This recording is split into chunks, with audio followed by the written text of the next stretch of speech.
For 5 minutes for his line of questioning. Thank you very much, Mr. Chairman. Mr. O'Connor,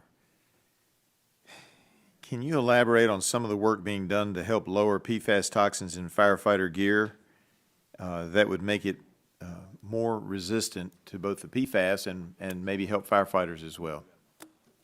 Technology is trying to catch up to this issue, and I'm certain that Representative Dingell will probably bring it up. I know that she and Chairman Graves from the Transportation Committee are working on a bill that will soon be introduced on that issue. The first thing that really needs to be done is more testing. It's very, very abundantly clear that this exists in the vapor barrier. The history behind it is most firefighting gear, apparatus, training, et cetera, is established by standards promulgated by the National Fire Protection Association. They have a standard, without getting into all the details, that essentially a composite piece of turnout clothing has 3 layers: an outer layer, an inner layer that's a moisture barrier, and a layer beyond that. The moisture barrier is the area in which the PFAS is. And quite honestly, the way the standards were promulgated, only gear that had PFAS in it would be able to meet the standard. It's an ultraviolet light standard, which intuitively makes no sense because it's the middle layer of a garment. Its opportunity to see ultraviolet light is basically non-existent. And this has created the problem. So there's various enterprises studying it. The University of Notre Dame was the first one that really brought it up. I can't think of the researcher's name, but I will get you the information on some of the definitive evidence with respect to it. But there are people looking at it now, and I know there's going to be a field test that's going to begin in West Metro, Colorado. Chief Don Lombardo has partnered with his local affiliate there, and they're putting a first set of supposedly non-PFAS gear into the field. It is a major issue.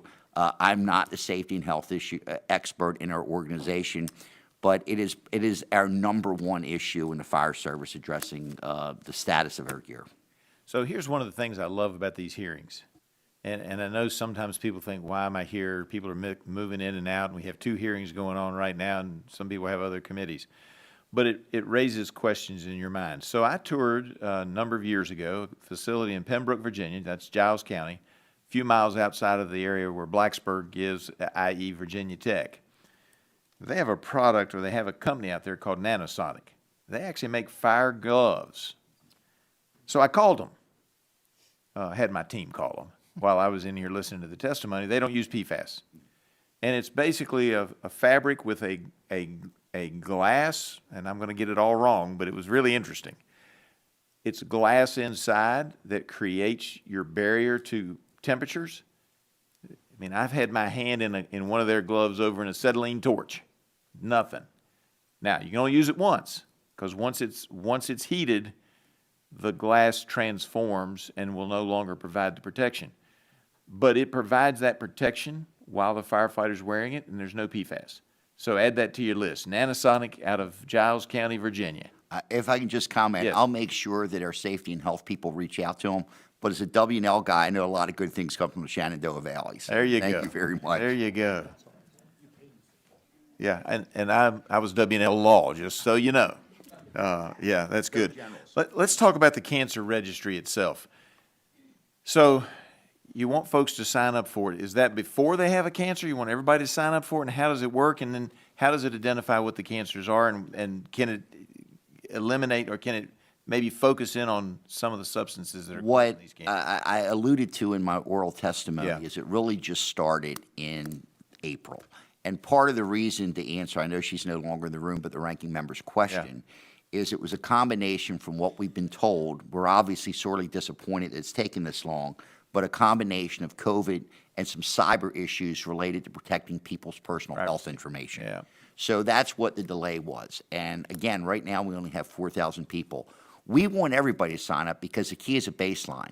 Yep. When people are hired in the fire service, there's fitness requirements. So generally people come in are a heck of a lot healthier than the general population. It's one of the reasons that local governments always want firefighters included in their medical plans because we bring down the risk. Right. As the exposures occur over the years, that's when the cancers develop. So what we need is for the kid that comes into the fire academy or the volunteer, You want to follow him all the way test them through. immediately and follow them through the course. I'm running out of time. I want to ask one more question. It's not because I'm against it. I'm just curious because I'm going to have to defend it with some of my friends. The number in the bill is almost double what it was previously. Can you tell me quickly why the reason for that is? The technology, trying to trace some of it. And again, I think it's, in the scheme of things, it's a very modest. It's 5 Right. 5 million Right. overall. That's after it's been doubled. All Yes, right, I sir. yield back.